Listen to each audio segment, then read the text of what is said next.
दोस्तों अस्सलाम वालेकुम, आदाब। मैं आपका दोस्त, आपका भाई मोहम्मद सलमान न्यू मुस्लिम आपकी खिदमत में हाजिर हूँ।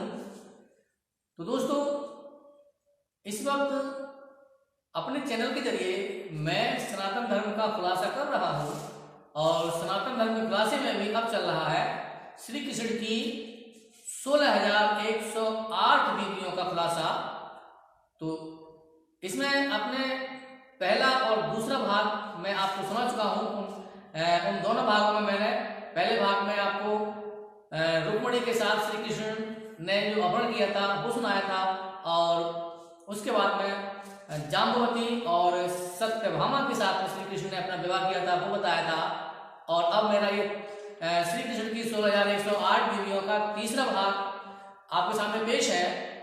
तो इसमें अब मैं आपको बताऊंगा जो बाकी 5 बीवियां, यानी कि शुरू में श्री कृष्ण ने 8 बीवियों के साथ शादी की थी, तो उन 8 बीवियों का विवरण मैं आज दे रहा हूं। यानी कि 3 मैंने पहले बता दिया और 5 बाकी जो रह गई हैं तो उनका मैं अब दूंगा। तो आज का हमारा जो प्रसंग है ये भागवत पुराण स्कंद 10 अध्याय 58 से लेकर के 63 तक का विवरण है ये।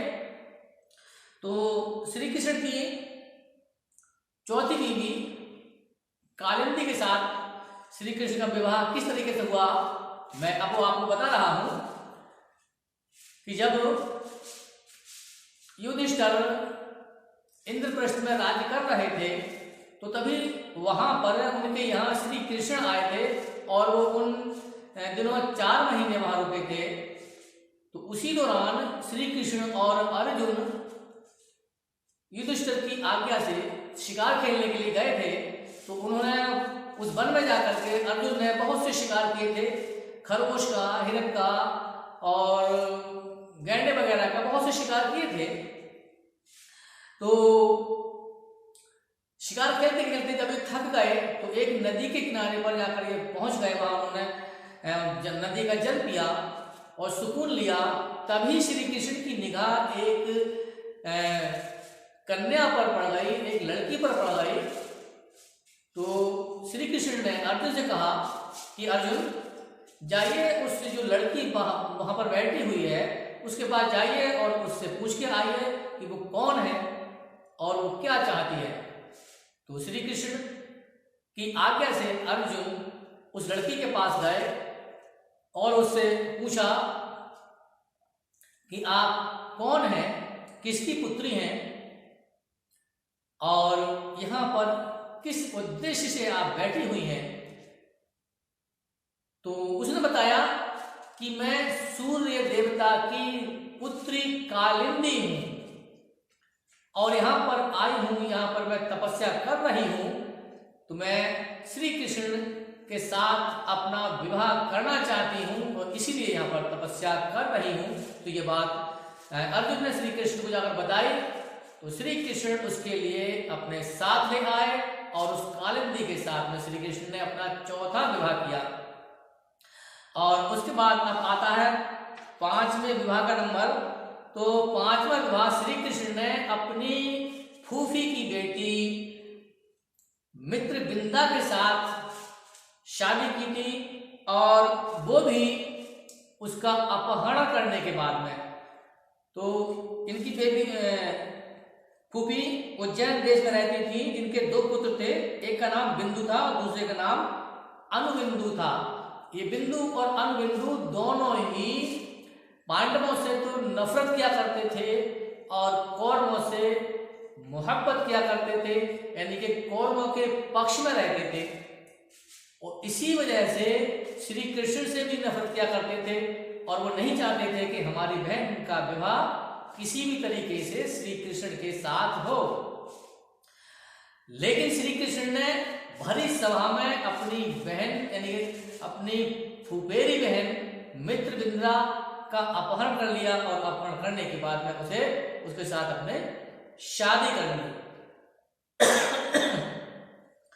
और इसके बाद में अब मैं आपको बताता हूं सत्या के साथ श्री कृष्ण का विवाह। तो कौशल देश में एक राजा थे जिनका नाम नग्नजित था। उनके पास 7 खूंखार बैल थे और वो खूंखार बैल इतने खूंखार थे कि कोई भी उन्हें नाथ नहीं सकता था। तो जो भी कोई उन्हें अगर नापने आता था तो वो बैल उसका कचूमर निकाल दिया करते थे। तो उस राजा नगरजित ने ये प्रण किया था कि जो कोई भी इन बैलों को नाथ देगा मैं उसी के साथ अपनी बेटी सत्या का विवाह कर दूंगा।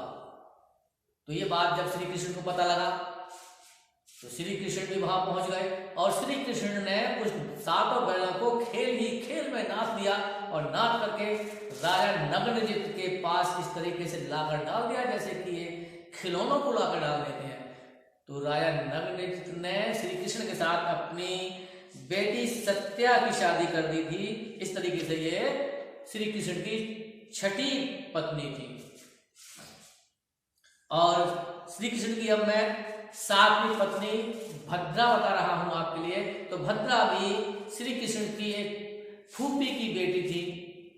तो इन श्री कृष्ण की फूफी ने अपनी बेटी भद्रा की शादी श्री कृष्ण के साथ अपनी मर्जी से ही कर दी थी। तो इस तरीके से श्री कृष्ण के साथ में ये भद्रा की 7वीं शादी हुई थी। और 8वीं शादी मध्य देश में एक राजा थे जिनकी बेटी का नाम था लक्ष्मणा। लक्ष्मणा बहुत ही सुंदर थी। इसे भी श्री कृष्ण ने स्वयंवर में से इसका अपहरण किया था और अपहरण करने के बाद में इसे भी अपनी पत्नी बनाया था। इसका अपहरण का भी विवरण बहुत लंबा चौड़ा है, मैं गुना बता करके आपको शॉर्ट करना बता देता हूँ कि इसका भी श्री कृष्ण ने अपहरण किया था। अपहरण करने के बाद में ही इसके साथ शादी की थी। तो अब मैंने श्री कृष्ण की जो 8 बीवियां थी उन 8 बीवियों का वर्णन अपने यहाँ तक मैं कर चुका हूँ। तो दोस्तों हमारा ये एपिसोड आपको कैसा लगा? यदि आपको अच्छा लगा तो आप इसे लाइक कीजिए और इसे शेयर कीजिए। तो दोस्तों मेरे आप इस प्रोग्राम को सुनना ना भूलें, क्योंकि मैं अपने इस चैनल के जरिए सनातन धर्म और इस्लाम धर्म की वो तथ्यों को बताऊंगा जो आपने कभी सुने तक नहीं होंगे। तो इसलिए गुजारिश है दोस्तों आप हमारे इस चैनल को देखते रहें। और अब इसके बाद श्री कृष्ण, लोगों ने सुना होगा कि श्री कृष्ण ने 16,108 बीवियां की थी, लेकिन पता नहीं होगा कि वो बीवियां पत्नियां किस तरीके से की थी, किस तरीके से शादी की थी। तो इसके बाद में मैं श्री कृष्ण की 16,100 बीवियां जो है उनकी शादी श्री कृष्ण के साथ किस तरीके से हुई थी वो इससे आगे आने वाले एपिसोड में सुनाऊंगा। तब तक के लिए मैं आपसे इजाजत चाहता हूं। थैंक यू, धन्यवाद।